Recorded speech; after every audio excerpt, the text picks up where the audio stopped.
real hee-haw, and it was doom, despair, and agony on me. Man, it was like nothing could go right. Nothing could go right. But we all have that same issue. I know we have days like that. And you have days when the people that you're with, you ever get stuck somewhere with folks that you don't really want to be with because they're just not, they're just not your cup of tea, and you're miserable. But when you get with God, no matter how bad your day is going, no matter how bad your life is going, so if you get ready with that, no matter how bad everything is going, if God is with you, you will be blessed, and you will have the silver lining in the cloud. Things will happen for you where God will touch you and God will bless you if you allow Him to be with you.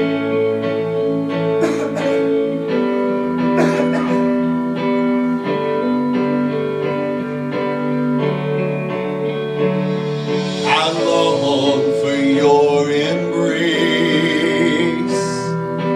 every single day, to meet you in this place and see you face to face. Will you show me, reveal yourself to me because of your mercy? I fall down on my knees, and I can feel your presence here with me, and suddenly I'm lost within your beauty, all up in the wonders of your touch. Here in this moment, I surrender to your love.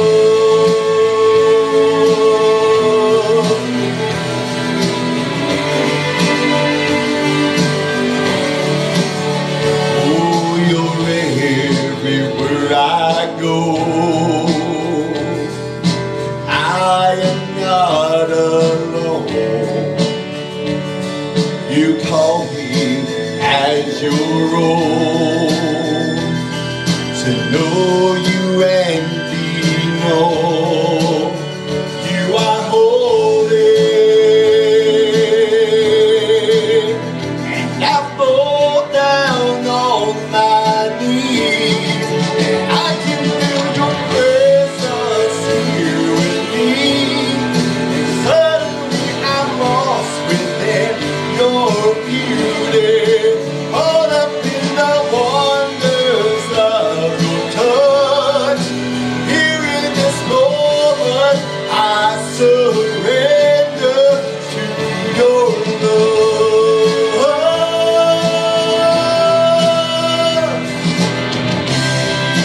I surrender to your grace.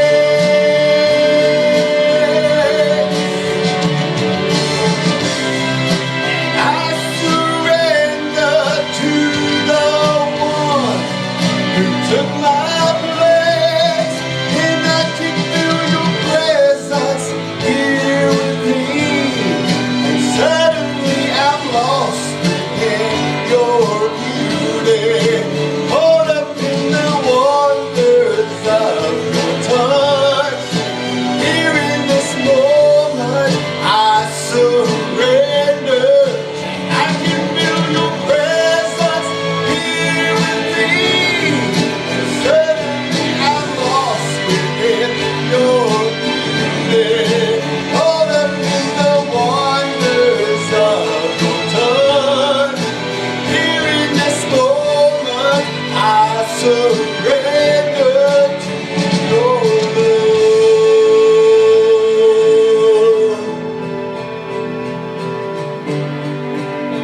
I surrender. We just got to surrender to God. Because if we don't, we're going to have some of those horrible, terrible days that we think there's going to be no way to get out of it. I read something. Let's see. It says, you're going to have a bad day when? And I got to looking at these. I'm like, boy, that's a bad day. your birthday cake collapses because of the weight of the candles. That is a bad day. Or when your twin sibling forgets that it's your birthday. You know you're in trouble then. When even your own twin doesn't remember it. Or you turn on the news after you get home and you notice that they're showing emergency evacuation routes to get out. And you're nowhere near prepared. You don't know what's going on. That's set for a bad day. Or you come home and you tell your wife or your husband, hey, I would love to go out and eat tonight. And when you get home, there's a sandwich sitting on a plate out on the porch. And the door's locked. You know it's going to be a bad day. Or you wake up to the soothing sound of water running. And then you remembered you had just purchased a waterbed. That's a bad day waiting to happen. Or the bird outside your window that is singing the song is a vulture. You know it is going to be a bad day. You know, sometimes things, no matter how hard, no matter how things get, it just things get bad. You ever been there where things just happen to get bad on you? And then some days, they can start out bad, and then they go to worse.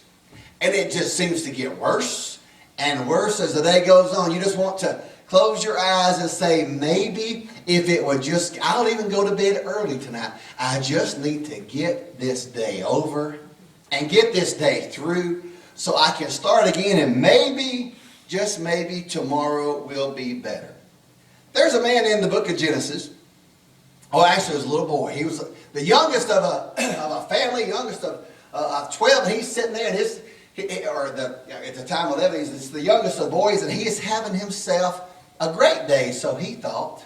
He had a great day. He had great nights. He would dream these special dreams, and man, God would talk to him, and God would just fill his life up and bubble him, and he would go out through the day, and God would show him what his dreams meant. Well, one day he has this dream, and he goes and tells his brothers, he's like, man, you ain't going to believe what I dreamed. And then God showed it to me, and God told me that even though I'm the youngest, I'm going to be in charge of all you guys. And that went over like a ton of bricks here to his brothers. Like, I don't think so. You know, you're already Dad's favorite. You're already his favorite one. He's already made you this special little coat of colors. Everything for you. Oh, it's you, Joseph. You. I don't think so. Then one morning he wakes up and he says, man, I had this other dream.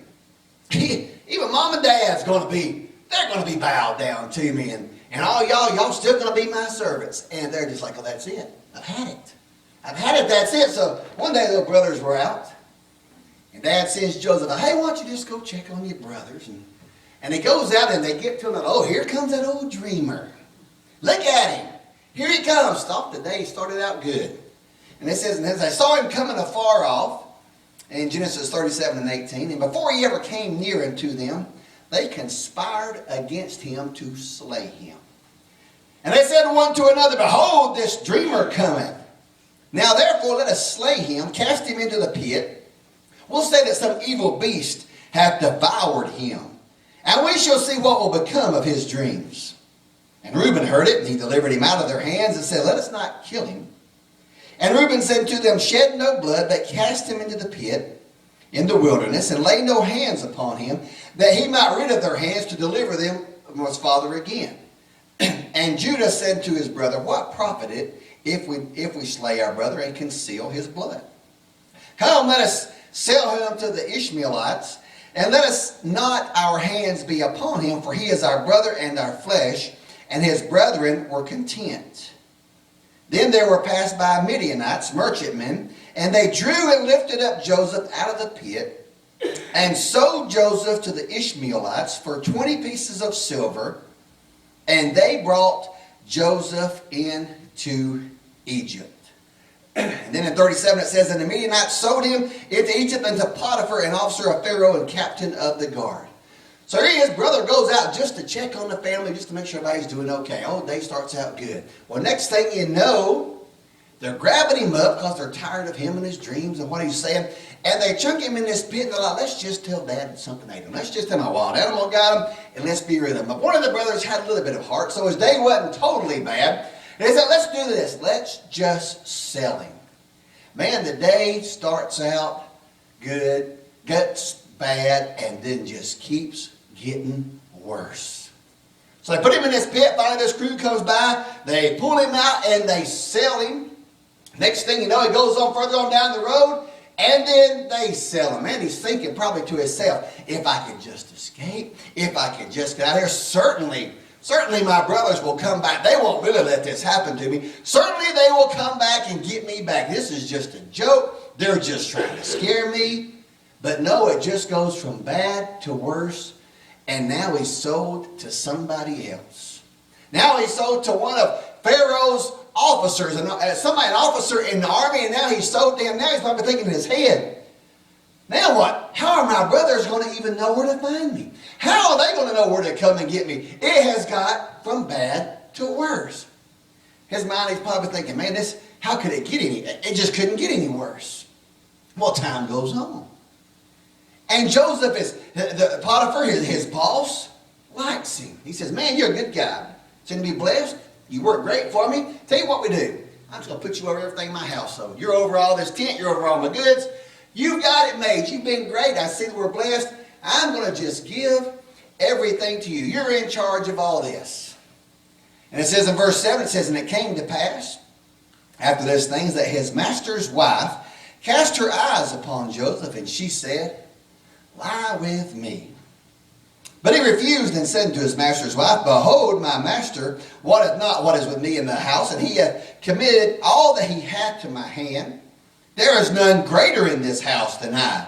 Neither hath he kept back anything from me but thee, because thou art his wife. How then can I do this great wickedness and sin against God? And it came to pass that as she spake to Joseph day by day, that he hearkened not unto her to lie with her or to be with her. And it came to pass about this time that Joseph went into the house to do his business. And there was none of the other men in the house therewith. And she caught him by his garment, saying, lie with me. And he left his garment in her hand and fled and got him out. And it came to pass that when she saw that he had left his garment in her hand, and he was fled forth. Joseph, here he is now. It's gone from bad to worse, but God is still touching. God is still blessing. He still loves God. He still praises God. But he's still going through rough times in his life. Now it starts to get rougher. Here it is, his servants, his man, I guess his master's wife, looks at him and she just starts getting a hankering for him. And she just starts saying, hey, why don't you come and lay down with me? Why don't you come lie with me? Come and let's get a relationship going on here. Hubby's all going off. He's off at war. He don't know what's going on. He'll be back later. It's just going to be me and you. Come on in here and lay. So Joseph's like, I don't think so. He said, your husband has trusted me with everything in this house. I'm in charge of it all. Everything but you. But I like what he said. He said, why in the world would I want to hurt his trust? And then he said, and sin against God. He says, I don't think so. It's just not worth it to me. And day by day, every day, the same thing. Won't you just come in here and lie with me. Now here's Joseph doing nothing but what he is supposed to do. He is doing his master's bidding. He's doing his duty. He's doing what he's supposed to. But every day, things get worse because the woman just won't hush, so to speak. She just keeps on, but come on in here. Reminds me of the old Samson and Delilah story. But Samson, what is your weakness? And she keeps on day by day. Finally, one day he goes in there, no one else in the tent, and she grabs him. She says, okay, today is the day. Lay with me. Says, right off the bat, he just yanks out, takes off running. I won't do it. Takes off running, hits the door. Being as good of a Christian, being as good of a steward, being as good as a slave as he can, doing the right thing, and he flees the house. And the wife's left there with the coat, his coat in her hand. And boy, what does she do? She commences up this story, comes up with this story. I tell you what, she practices on the servants in the next couple of verses. She says, did y'all see what happened? Man, Joseph come in here. He come in here and he wanted me to get in the bed with him. And I run him off. And as he got scared, I even got his coat in my hand. It seemed to work pretty good. So when the husband got home, when Potiphar got home, she tells him the same thing. Oh, honey, you're not going to believe what happened. You're not going to believe it. Joseph coming here today, and instead of doing his duties, he attacked me. As a matter of fact, he wanted me to go lay with him, and he took off running when I got to hollering and screaming for everybody to come, and here's his coat to prove that it happened. Man, Potiphar got mad, and it says in verse in verse 21 it says that, or 20, it says, and his master took him and put him into prison, a place where the king's prisoners were bound, and then he was there in prison. Potiphar got so mad, he's like, I didn't learn about it. Thinking poor Joseph, was he set up? No, because he was trusting his wife. Threw Joseph into prison, and then went on his life. Now here's Joseph looking back. Man, what have I done wrong? I'm just being my daddy's son. I'm just telling them what God is showing me. I'm just out here teaching and preaching. Next thing you know, I'm thrown into a ditch. My brothers want to kill me. Then they sell me into slavery. Then they sell me to somebody else. I'm getting put over a house. Next thing you know, now some woman is claiming I'm trying to rape her, trying to have sex with her. Next thing you know, I'm thrown into a prison. All because I was minding my own business. All because I was trusting in God. This has not been a good life. Everything that I think I'm doing right, I think I'm following God's word, things just seem to go from bad to worse. Constantly from bad to worse. Joseph sitting there in the prison. He meets a butcher, a baker, and a candlestick maker. But actually he meets a butler and a baker. They have these dreams. They tell Joseph about them. One of them, the baker, or he tells the butler. Butler says, I had a dream about me giving me some wine back to the king. He says, yep, in 3 days you're going to be back serving the king again. And the baker says, hey, that was a good review. Let me tell you about my dream. And he says, yep, in 3 days, king's going to call you out and he's going to have you killed because, you're just no longer in his greatness. So sure enough, 3 days later, the butler was taken out. 3 days later, the baker was taken out and hanged. And Joseph had told both of them. He had told that butler, he said, listen, when you get before the king, remind him of me. Tell him of me and what I've done. But the Bible says, yet did not the chief butler remember Joseph, but forgot him. And everything Joseph had done, nothing wrong, but yet he was still forgotten. From bad to worse. There was a man named Job. Same thing in the Bible happens. The Bible says Job was a perfect and upright man. Had 7 kids, had all these animals, everything going right in his life, everything going for him. It says he was perfect and upright, one that feared God. It says his substance was 7,000 sheep, 3,000 camels, 500 yoke of oxen, 500 she-asses, a very great household, so that his man was the greatest of all the men in the east. And it says his sons, and they all got together and went to feast in their house, every one, and they called their sisters to come eat with them. And there was a day when the sons and the daughters were eating and drinking.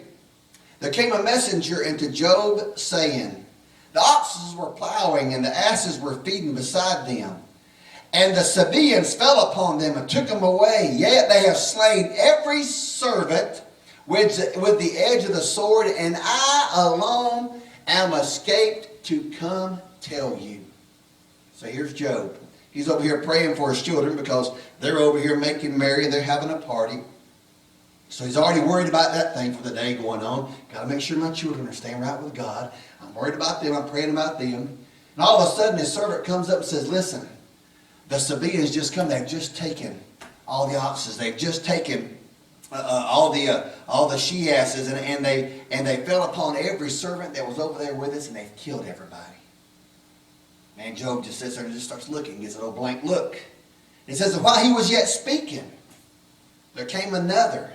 And it says the fire of God is fallen from heaven and hath burned up the sheep, and all the servants were consumed, and I have escaped alone to tell you. Job's sitting there thinking, wow, boy, the day didn't start out right. I'm worried about my kids now. It says now all my animals have been stolen, all my servants over here slain. Now, next thing you know, fire from heaven has come down and claimed up all my sheep.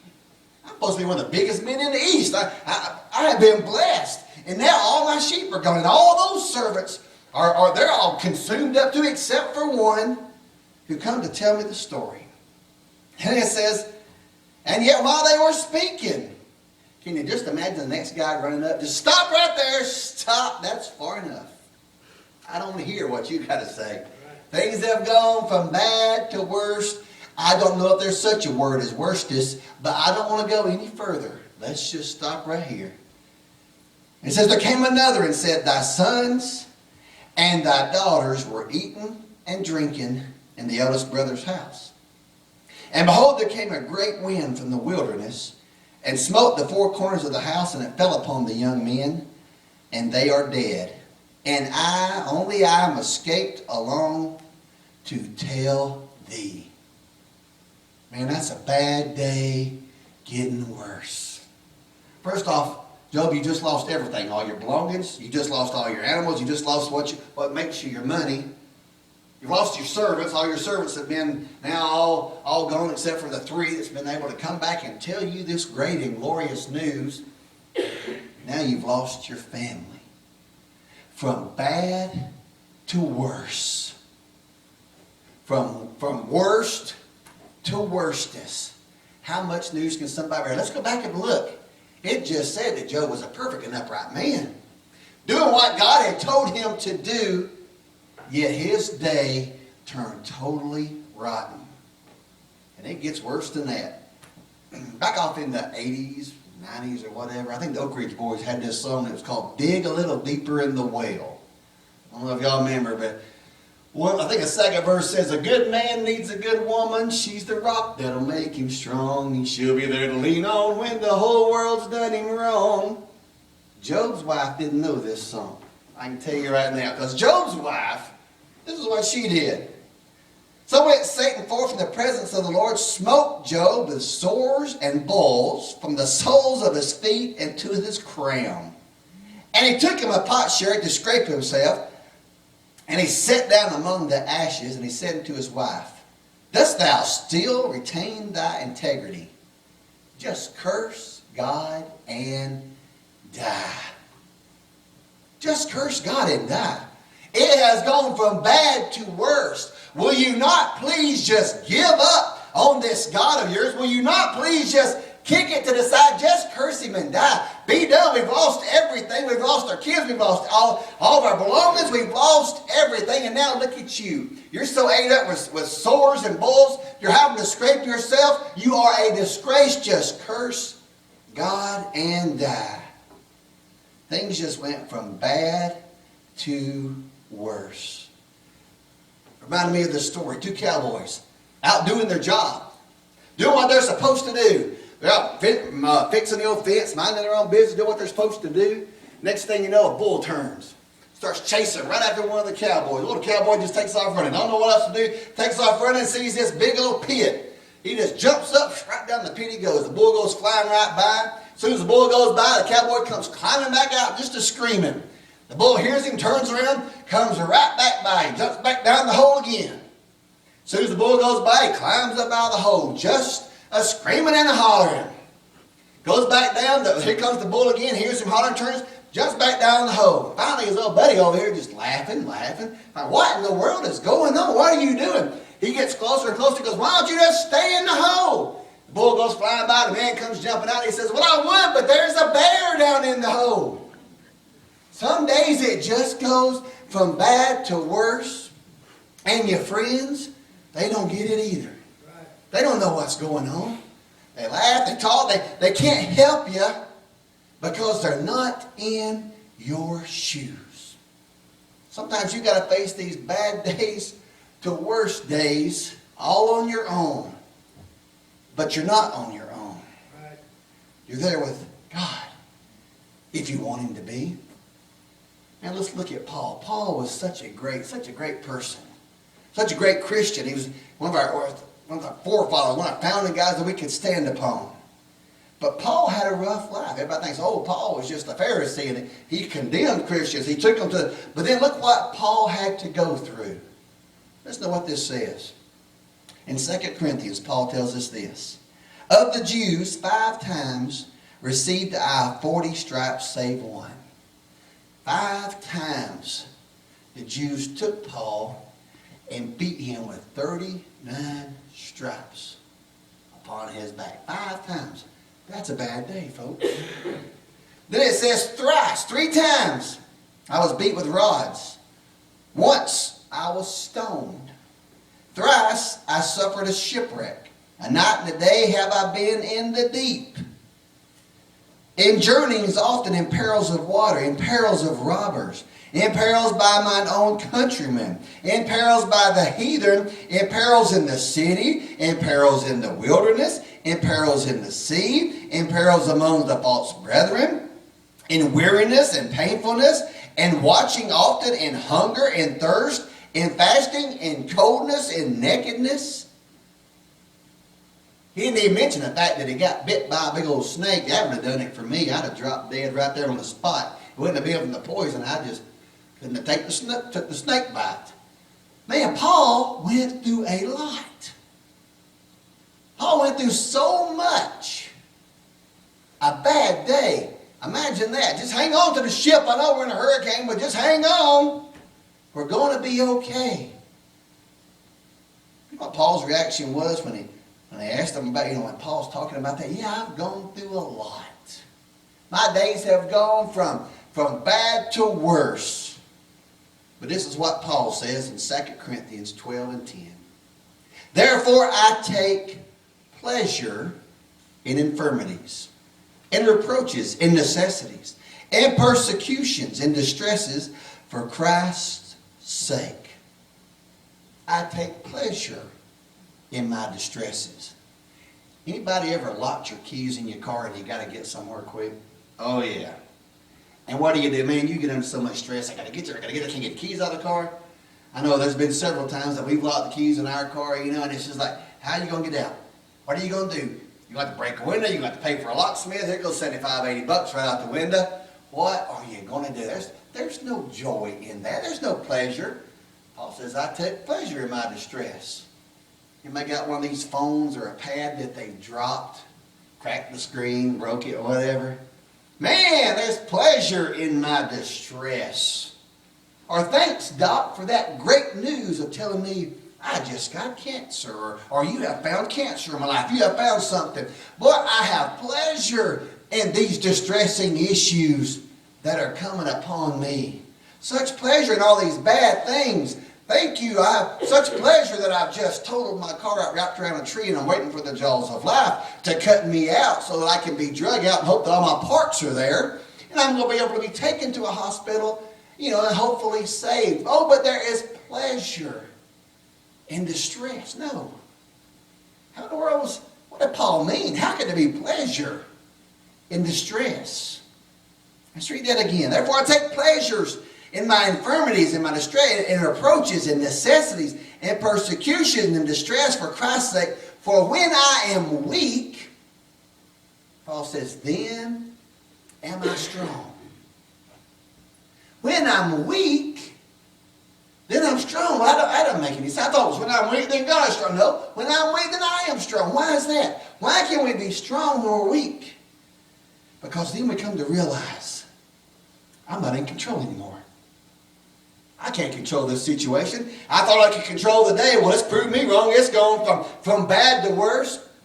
I can't control the day. I can't control what's happening. I can't control anything, it seems like. But the pleasure comes from when you get to that point, you realize, but God, I know that you can. God, I'm at this point to where I can't control it, but I know that I'm still in your hands. God, I'm at the point to where I don't feel that anybody loves me or anybody cares, but God, I know that you do. God, I'm at the point to where this storm is getting so big, but I've heard you say it before, peace, be still, and God, I'm going to give it all to you. I give you everything I got because it's all bigger than me, and God, that is where I can find my strength because my strength is in you. My hope is in you. That is where I find my relief. That is where I find my pleasure. pleasure. Because even though I'm going through the bad situations, even though the doc has told me some bad news, even though I'm sick, even though I'm without a job, even though I don't have money, I can't pay my bills, even though, God, I can smile because I know you're in my life. God, I can smile because I know you're going to carry me through. God, I can smile because I know it's your face that you're looking down and you're saying, hold on, I've got it in control. I love you. Come and let me hold you. I'm going to go through this situation with you, and I'm going to take you through it. Just like I did the 3 children. As they went through the fire, I was right there with them. They had to go through the fire. They weren't casted aside and God saved them way up here. They had to be thrown in. But He walked with them. He was in the midst. And the Bible says that when they came out, they didn't even smell of smoke.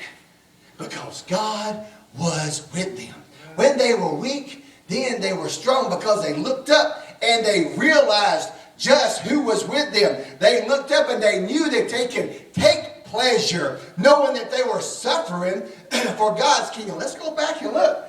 Joseph, what in the world ended up happening to you? Well, it happened just like God had told me. I ended up being number 2 only to Pharaoh. The Bible says that he took a ring, put it on his finger, gave him a gold chain, let him ride in the second limousine. Of course, they called it a chariot. But let him ride in the second chariot right behind him everywhere he went. And everywhere he went through Egypt, everybody knew that that was Pharaoh's man. Nobody could touch him. He had control. As a matter of fact, he saved all of Egypt and saved Israel through the famine. He was right where God needed him to be. But he pleasured.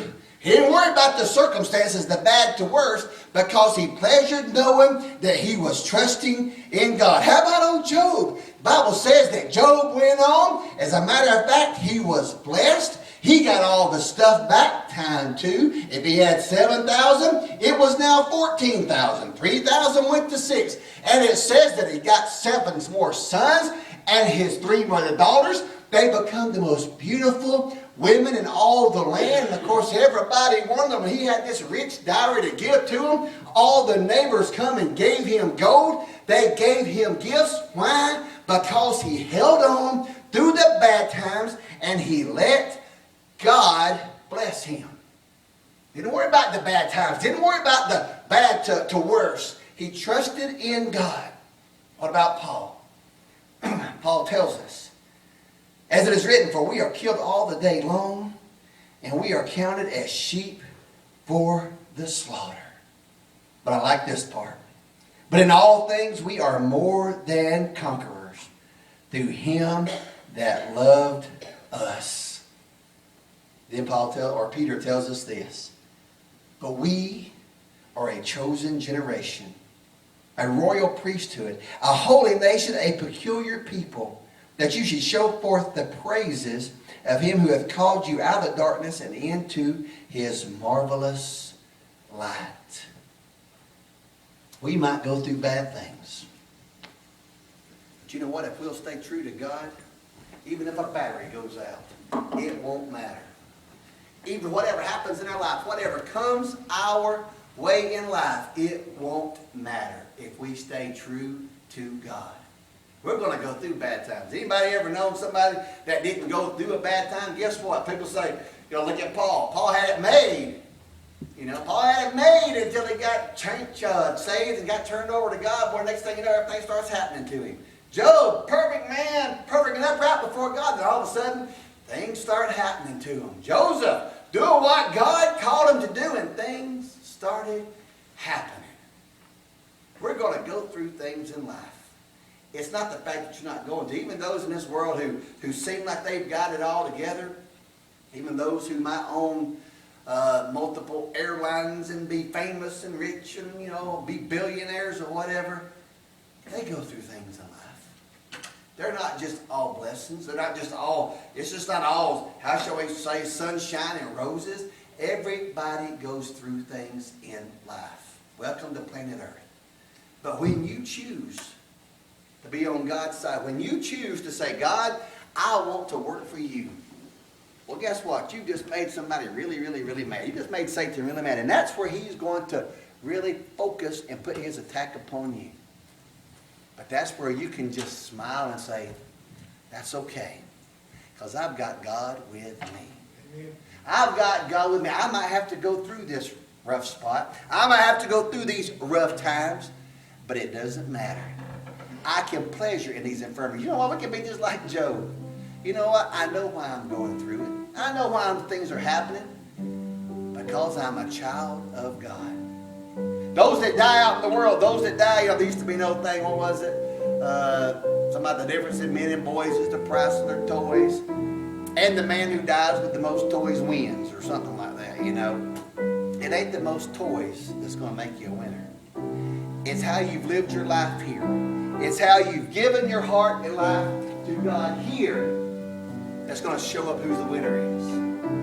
Pleasure in the infirmities, it ain't that you're happy that they happen, but that you know who's in charge, that you know who's going to bring you through them. Man, your day might have gone from bad to worse. You might be going through things that you've never thought of. Nobody could even know what's going on. As a matter of fact, it might just get plumb funny to you. One time I had, years back, I'll say 95, 96, I lost my job. We had lost a child. Everything is going on could go wrong. One day I'm sitting there in front of the TV. TV's just a talking off, sitting there like, what? It's just a blare. And it's like, what in the world? You know? Then it got quiet again. Then it would blare again. Then it get quiet again. I'm like, what else could go wrong? You know? Even the TV's tearing up, screaming at us. You know? The TV itself is telling us something's wrong. Just gets to the point where it just gets funny. You just laugh. It doesn't matter. It just can't. You don't say it can't get any worse, because day to day, as the day went on, it's got from bad to worse. But you just go back to that saying, that scripture, this too shall pass. If you're a Christian, hold on to what the situation. Hold on to God, and He will see you through it. If you're not, let me implore you to become a Christian. Because see, you can't face these things alone. Look at the suicide rate.